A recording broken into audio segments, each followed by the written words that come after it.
Mesias. Jangan menambah-nambah ayat Makanya Alkitab.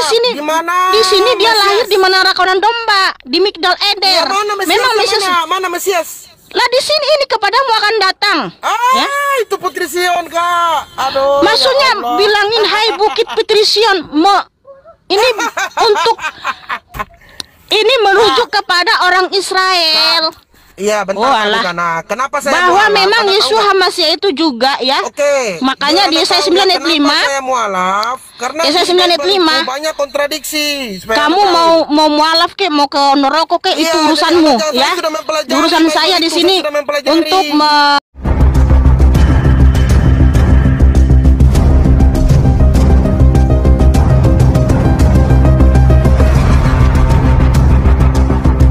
saya tidak tersesat. Saya beriman kepada Tuhan yang benar di dalam nama Yeshua HaMasyiah. Ya. Terserah Anda, up to you. Ya, oke. Ini teman-teman. Oke, I don't care. Oke. Ini teman-teman nubuatan kedatangan. I speak English very well. That's I want to try my English with you. Okay? Please correct me if I'm wrong.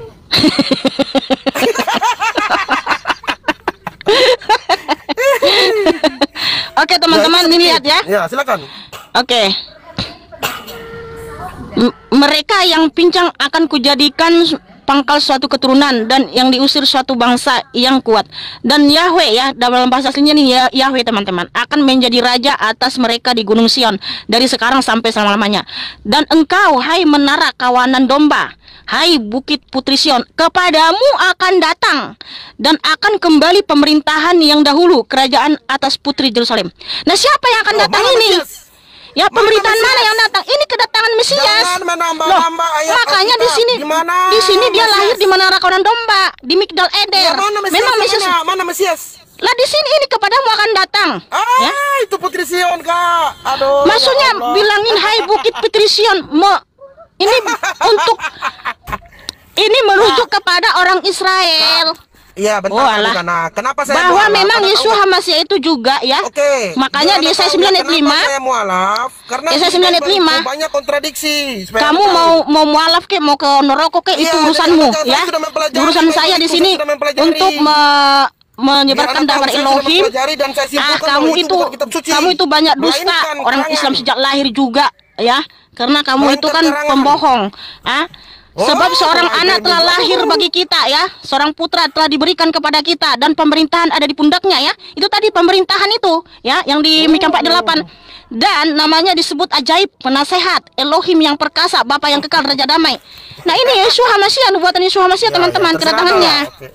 Kamu yang berdusta kok tadi, kamu nuduh saya niru-niru Islam, ternyata tidak ada yang bisa kamu tunjukkan dalam kitabmu. Diperintahkan menudungi kepala. Tolong buka Galatia 3:13. Silakan. Saya ingin tahu bahwa Yahweh Anda itu mati terkutuk di kayu salib. Silakan. Apakah betul Yahweh itu mati di kayu salib terkutuk untuk menebus dosa kalian? Orang benar, orang soleh, Yeshua HaMasyiah, Yesus yang diutus untuk Bani Israel, ya, mati terkutuk karena dosa kalian. Silakan buka Galatia 3:13. Bacakan. Galatia 3:13, bacakan. HaMasyiah telah menebus kita dari kutuk Torah dengan telah menjadi kutuk demi kita, sebab telah tertulis, terkutuklah setiap orang yang tergantung pada kayu salib, supaya di dalam HaMasyiah Yeshua berkat Abraham dapat sampai kepada bangsa-bangsa lain, sehingga kita dapat menerima janji mengenai roh melalui iman. Justru di sini Yeshua HaMasyiah menebus kita dari kutuk hukum Torah ya. Kenapa kamu kutuknya kamu ambil, penebusannya kamu buang? Yang terkutuk siapa? Yeshua menjadi kutuk karena kita, tetapi dia menyelamatkan kita, ya, sehingga kita hidup kekal. Makanya keselamatan itu hanya ada dalam Yeshua HaMasyiah.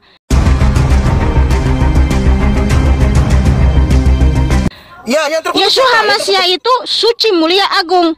Orang-orang menimpakan kutuk kepadanya, tetapi kutuk itu melebur di dalam darahnya yang suci, sehingga kita diselamatkan. Nah, yang terkutuk itu siapa, Kak? Apakah Tuhanmu sudah terbukti menyelamatkan umatnya? Sebentar dulu, yang terkutuk di situ siapa? Yeshua HaMasyiah menebus kita dari kutuk hukum Torah, ya. Dengan cara menjadi. Ya, pergilah dan jangan berbuat dosa lagi. Ya. Dia itu ngambil kutuknya doang. Yeshua HaMashiach menebus kita dari kutuk hukum Torah supaya kita selamat.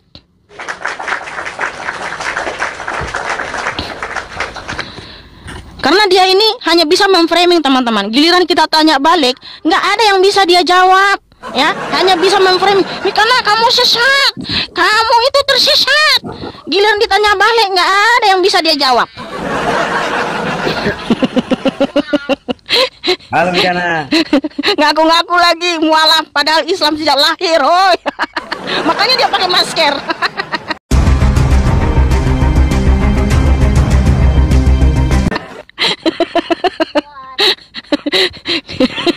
Kemarin sebentar mualaf, sebentar balik ke Katolik, sebentar mualaf, sebentar balik ke Katolik, ya kan?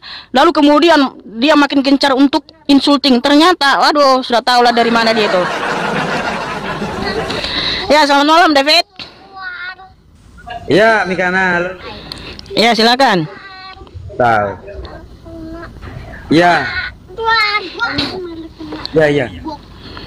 Gimana kabar? Kalau bentar ya Mikana, bentar saya luruskan dulu ya. Kalau Al-KTP itu memang mualaf, dia pernah berdebat dulu sama aku juga. Ya iyalah, Dia karena memang seagamamu kamu bela lah. Enggak. Kemarin dia ngaku, ya kan, mualaf, sebentar balik ke Katolik, sebentar mualaf, sebentar balik ke Katolik. Udah tahu siasat dia kayak apa. Ya udahlah, Makanya kalau dia nggak selalu percaya pakai pun nggak masker, teman-teman, supaya orang nggak tahu masalah. Ya, siapa kalau dia. nggak percaya pun nggak masalah. Ya, oke, silakan. Oke, Mikana. Aku mau tanya nih di dalam ulangan nih. Ulangan berapa?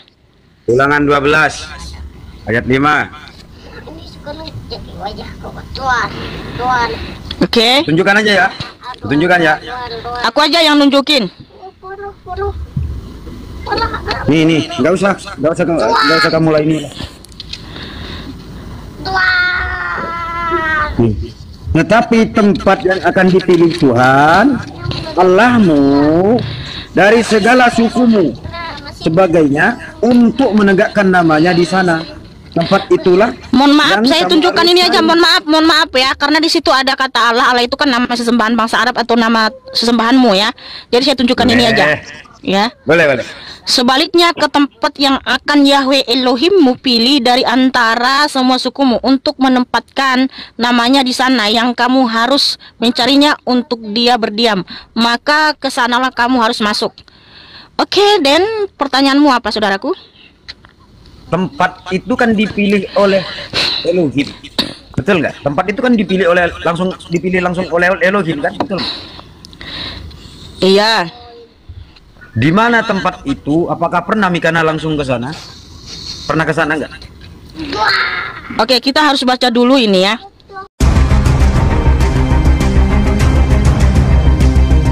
Ayat sebelumnya ya. Boleh nggak? Boleh, silakan. Oke. Inilah ketetapan-ketetapan dan peraturan yang harus hati-hati kamu lakukan di negeri yang telah Yahweh Elohim leluhurmu berikan kepadamu untuk memilikinya selama kamu hidup di bumi. Kamu harus benar-benar memusnahkan semua tempat yang kesana bangsa-bangsa yang telah kamu taklukkan itu beribadah kepada ilah-ilah mereka di atas gunung-gunung yang tinggi dan di atas bukit-bukit dan di bawah setiap pohon yang rimbun. Dan kamu harus merobohkan mesbah-mesbah mereka dan menghancurkan tugu-tugu berhala mereka, dan kamu harus membakarnya dengan api, dan kamu harus meruntuhkan patung-patung ilah-ilah mereka, dan kamu harus menghapuskan nama-nama mereka dari tempat itu. Janganlah kamu berbuat demikian kepada Yahweh Elohimmu. Sebaliknya, ke tempat yang akan Yahweh Elohimmu pilih dari antara semua sukumu untuk menempatkan namanya di sana, yang kamu harus mencarinya untuk berdiam, maka ke sanalah kamu harus masuk. Oh, ini tentang bait Elohim ini, bait suci. Iya.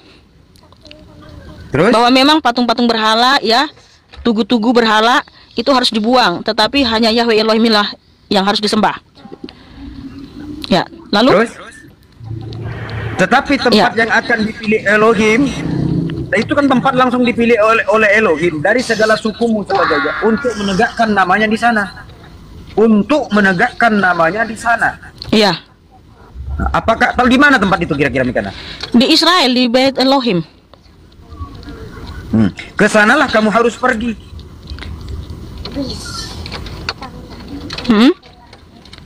Pernah nggak ke sana? Dari mana Mikana kok bisa mengklaim dari Israel sana? Di mana ayatnya?